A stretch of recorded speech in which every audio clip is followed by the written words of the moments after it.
किसी शायर ने क्या खूब फरमाया है, ऐ वहाब क्या कर गए, नौकरी की, खाए पिया और मर गए।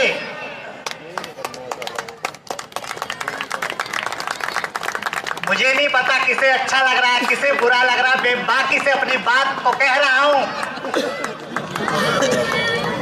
और इस सदन अनुशासन होकर भैया भैया बोल रहे हैं भाई आपको बता रहे हैं। हेलो, आज ये कैंडी के माध्यम से कल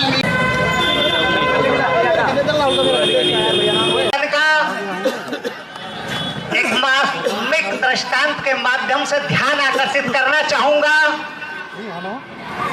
आज जिसके लिए ये मंच लगा है, परम पूज्य बोधिसत्व बाबा साहब डॉक्टर अंबेडकर जी की पुण्य स्मृति में, आज मैं उस बात को शुरू करूंगा। प्रोफेसर राजकुमार जी हमारे बीच नहीं है, मंत्री जी हमारे बीच नहीं है, कोई बात नहीं, अगर वो सुनते तो ज्यादा बेहतर होता।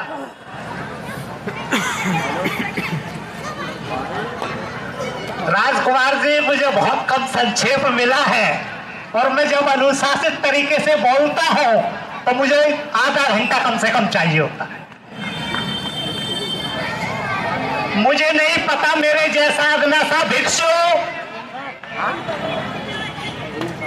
किस जिम्मेदारी के साथ तथागत बुद्ध के चीवर को अपने शरीर पे धारण किया है। मुझे नहीं पता आप लोग बाबा साहब की लायक संतान हैं और बाबा साहब के मिशन और कारवा और उनके आंदोलन को किस पार का चलाते हैं, मुझे नहीं पता। मगर मुझे इतना जरूर पता है कि मुझे जो जिम्मेदारी दी गई है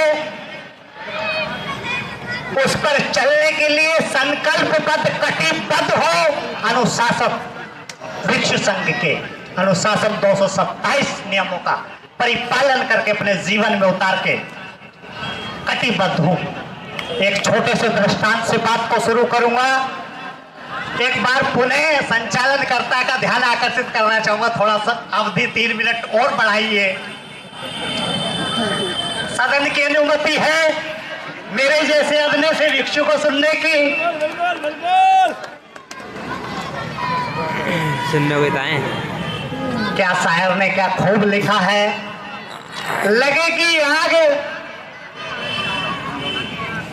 आएंगे और घर भी जद में, यहाँ अपना मकान थोड़े ही है। राहत इंदौरी जी का खूब लिखते हैं, हम जिस बात को कहने के लिए हम सब लोग कितनी दूर से यात्रा करके धन संसाधन खर्च करके ऐसे मंचों को सजाते और संवारते हैं, और उस पर बिंदु वाइज बात ना हो तो हम सबको पीड़ा होती है और उस पीड़ा को कहीं ना कहीं हम शब्दों के माध्यम से किसी उत्सव गैर उत्सव में बयां करते हैं। नहीं करते? चलिए जो अपनी बात पर छोटे से शब्दों में आ जाऊं। आज हम बाबा साहब परम पूज्य अंबेडकर जी को श्रद्धांजलि अर्धांजलि और उन्हें इस मील के पत्थर में एक छोटा सा तिनका मैं भी हूं, क्योंकि मुझे भी आप लोगों के दर्शन लाभ करने का अवसर प्राप्त हुआ और इस मंच के माध्यम से और इस महापरिनिर्वाण दिवस पर मैं भी बड़ा पुण्य का भागीदार हूं।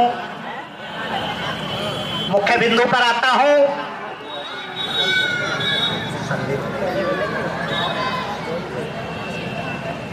आप काफी बुद्धिजीवी हैं, सब जानते हैं, सब समझते हैं।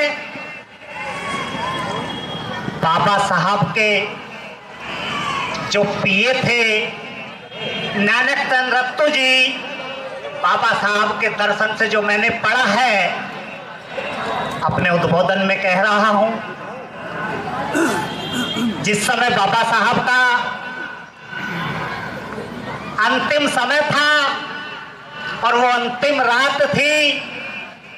बड़े गौर से सुनेंगे तो बड़े हृदय को मार्मिक घटना है। 2-3 मिनट नहीं। बाबा साहब किस उद्बोधन को सुन के इस प्रकृति से विदा हुए हैं, उस उद्बोधन पर बात कर रहा हूं। बाबा साहब नानक चंद्र रत्तू बाबा साहब के सर में तेल को लगाते हैं, बाबा साहब के पैर को दबाते हैं और बाबा साहब नानक चंद्र रत्तू जी को आदेश करते हैं कि रत्तू, जो मेरा आखिरी संस्करण है, मेरा आखिरी किताब है, वो फाइनल पर है, उसका मैंने कंप्लीट उस किताब को कर दिया है। उसका कवर पेज और पीछे वाला जो पृष्ठ है उसकी पृष्ठभूमि बना ली जाए। और वो किताब आप जानते हैं, सब जानते हैं, बुद्ध और उनका धम्म बाबा साहब हमको देकर गए हैं। धम्म तो देकर गए हैं, धम्म के साथ साथ धम्म किस प्रकार चलेगा, भिक्षु किस प्रकार चलेगा, उपासक किस प्रकार चलेंगे, वो हमें नियम बाबा साहब बुद्ध और उनके धम्म में देंगे। तो मैं आपका ध्यान आकर्षित करना चाहूंगा, बाबा साहब 14 अक्टूबर 1956 को बुद्ध के धम्म की दीक्षा पाते हैं चंद्रमणि महास्थविर जी से, बदनानंद कौशल्यान जी से। और एक बात आपको आज सदन में ऐसी बता दूं, मुझे नहीं पता आपको पता हो या ना पता हो, मान्यवर कामरेड जी हमारे बीच नहीं है। कौन कामरेड जी? जो एवी वर्धन साहब बाबा साहब के उस है। मैं ऐसे बुद्ध के वचन को अमृत पान समझकर अपने जीवन को धन्य मानता हूं। बाबा साहब हमको ऐसा, और 50 दिन बाद बाबा साहब जब हमारे बीच से विदाई पाते हैं तो बड़ा मार्मिक समय होता है। 50 दिनों में बाबा साहब श्रीलंका के बौद्ध सम्मेलन में सम्मिलित होते हैं और वहां से लगे, इस बात की परवाह नहीं करता। वो टीम और हापुड़ के तमाम धम्म प्रेमी बहुत बहुत साधुवाद के पात्र हैं। बारंबार साधुवाद करता हूं भिक्षु संघ की तरफ से।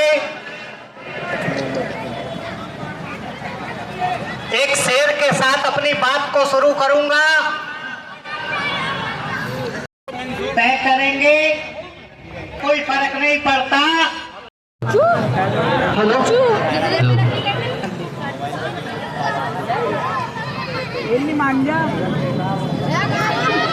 हेलो, मीडिया के माध्यम से, अखबार के माध्यम से ये चित्र देख सकते हो और YouTube के माध्यम से, क्योंकि बहुत सारे YouTube चैनल वाले भी मीडिया बंधुओं ने ये कवर किया है। हम लोग प्रोजेक्टर की व्यवस्था नहीं कर पाए क्योंकि प्रोजेक्टर पे आपको लाइव दिख रहा है, ड्रोन में सिर्फ हम लोग ही देख पा रहे हैं। तो आप लोगों को ये बाबा साहब डॉक्टर भीमराव अम्बेडकर का ये चित्र मिलेगा।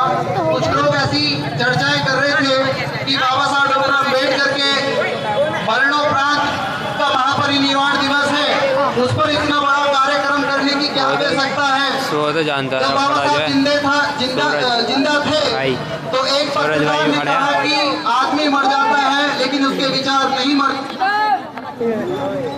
हेलो, लेकिन बाबा साहब डॉक्टर अम्बेडकर ने कहा कि आदमी मर जाता है, यदि उसके विचारों का प्रचार प्रसार ना हो तो उसके विचार भी मर जाते हैं। तो हम लोगों ने ये जो कार्यक्रम किया है, और महापुरुष कभी मरते नहीं है, हमने सिर्फ उनके विचारों का, क्या उनकी शिक्षाएं थी और क्या हमारा दायित्व था, अपने हापुड़ में हमने भी अधिकार दिया है, वो बाबा साहब डॉक्टर भीमराव अम्बेडकर अनुशासनबद्ध होकर किसी पर टीका टिप्पणी न करके